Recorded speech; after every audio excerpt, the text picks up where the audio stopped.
สบายดีท่านผู้ชมคลิปนี้กลับมาพบกันอีกเช่นเคยคลิปนี้สิเอาคลิปภาพเหตุการณ์ที่บ่คาดคิดเกิดขึ้นอยู่ในบ้านถ้ำเมืองท่าแขกแขวงคำม่วนเนาะเมื่อคืนนี้วันที่2สิงหาฝนตกหนักเฮ็ดให้ต้นไม้ใหญ่ล้มทับเรือนพี่น้องประชาชนบ้านถ้ำเมืองท่าแขกเฮ็ดให้มีผู้เสียชีวิตไป1คนเป็นเพศหญิงเนาะต้องขอแสดงความเสียใจนำครอบครัวของเพิ่นหลายๆเนาะซึ่งว่าเหตุการณ์จะเป็นแนวใดนั้นให้พี่น้องเข้าไปติดตามรับชมเบิ่งนำกันอ๋อบันยอดสักเอาเลิกกินพี่เลยนั่นระหว่างขึ้นระหว่างหน้าขึ้นนั่นแหละขึ้นนั่นแหละ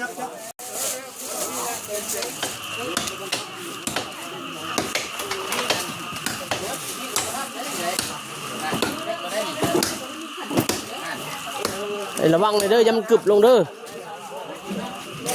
นี่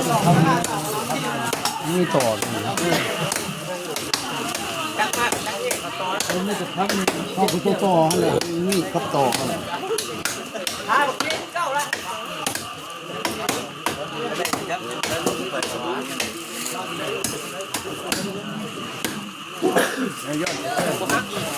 มันจะแค่อะไรเรื่องง่ายวะบอกออกง่ายคนออกบ่ได้ง่ายครับไม่บอกง่ายแย่เอาเถอะบ่ได้ใส่เอาเพื่อนเพื่อนเลย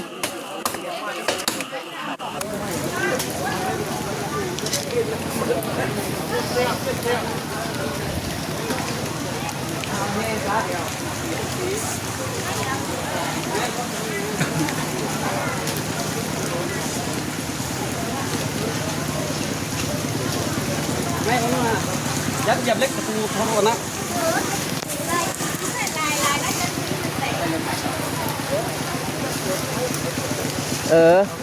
ใช่จำเลยหนึ่ง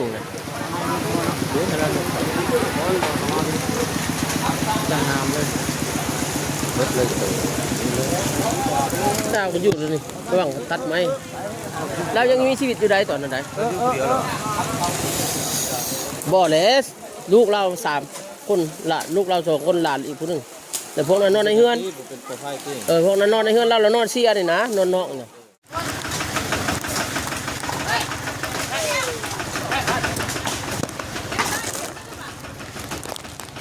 ให้มันกินดูหลายแค่นั้นมันจักคนใดป่องแล้วบ่ได้เฮ็ดตายเพิ่นบ่ได้ไปทางใดเฝ้าแต่M100จอดบ่ได้ตายเฝ้าแต่M100นั่นบ่ได้กินอยู่ถ้าM100มัดบ่ได้จะออกจากนี่ก็เบิ่งข้างล่างห้ามเข้าขึ้นไปฮะอย่าไปจำแท้รถมันบ่ได้ไปได้คอยมาจำโพดไอ้เอาไปไหน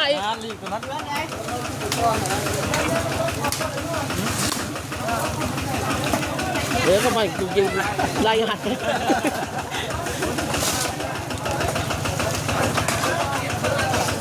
โอ้พวกเขาเดียวไม่ได้กินมูเวทเลยกินเอาขี้เตา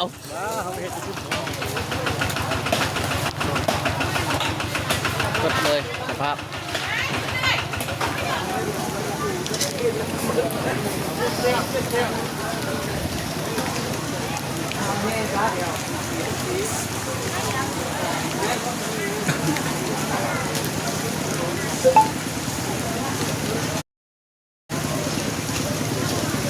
ไม่เขามายัดเหยียบเล็กประตูเขาโดนนะท่านตาแจงเพิ่งก็มาบริป้าได้ทิมเนี่ยเกิดอุบัติเหตุไม่ลงกับเพื่อน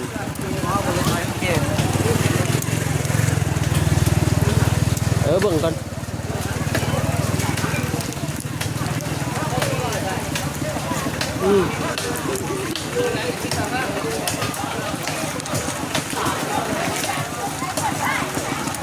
หมดเลย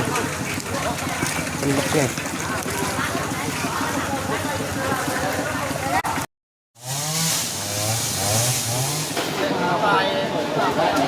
บ่เริ่มก็ไม่ได้แล้ว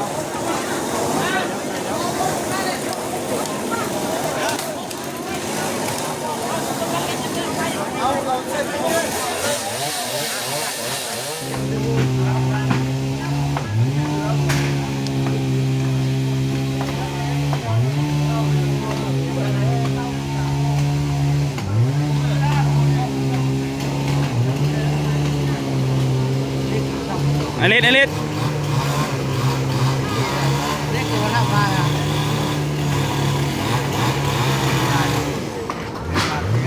ฮะอะไรก็ประมาณ6-7 คนหมดเลยไม่ทับเพื่อนอยู่บนถ้ำ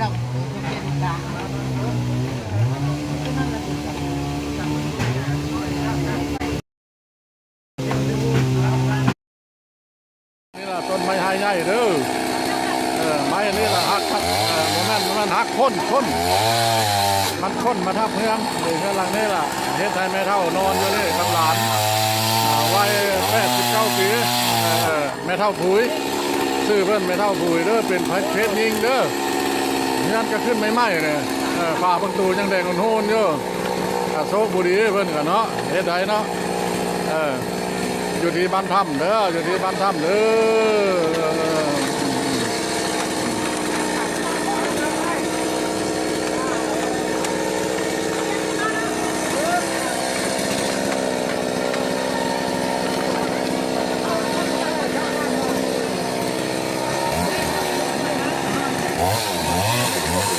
นั่นล่ะ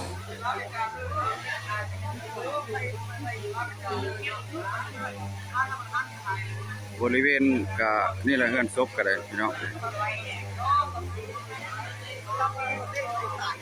บ้านถ้ำเฮามาแค่แข่งขมวน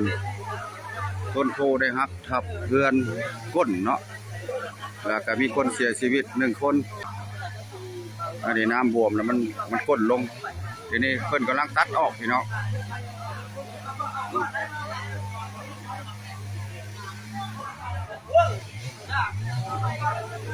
เพิ่นกำลังตัดออก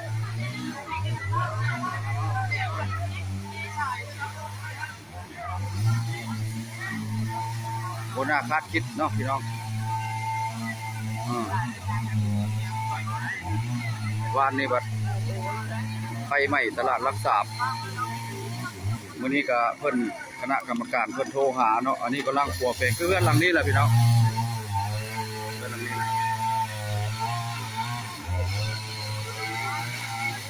วันถ้ำเด้อวันถ้ำ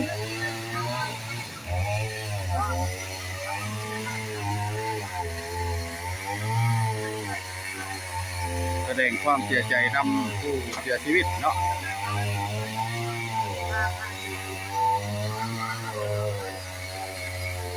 ต้นไม้นี่หลายร้อยปีแล้วต้นไม้นี่ค่อยเกิดมากันยังเห็นเนาะหลายร้อยปีแล้วต้นไม้ต้นนี้อันนี้ก็คือผาบ้านถ้ำนี่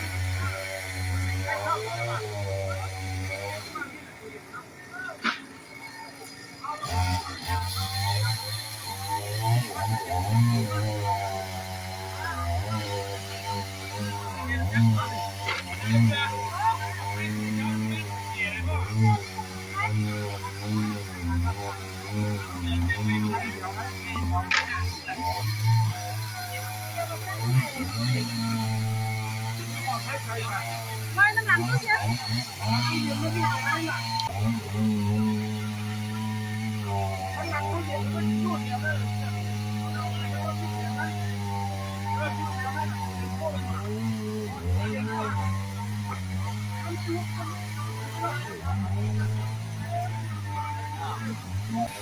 เงินหลังนี้แหละนี่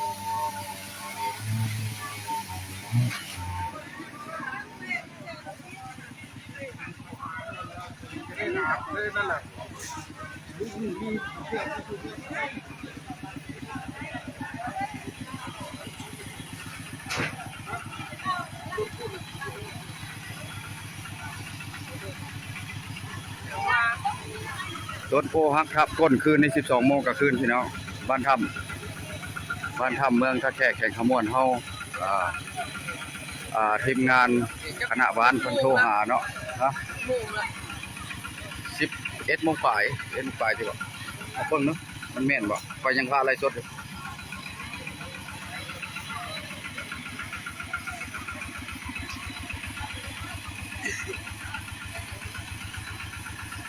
ค่อยคิดว่าต้นโพอยู่อันวัดอันนี้ไล่สดสร้างบรรยากาศใหม่ๆให้แข่งขมวนเฮาก็ หลายปรากฏการณ์ที่ว่าเกิดขึ้นเนาะที่ว่าบ่เคยเห็นแต่ว่าบดน้ำท่วมเนาะแต่ว่าภัย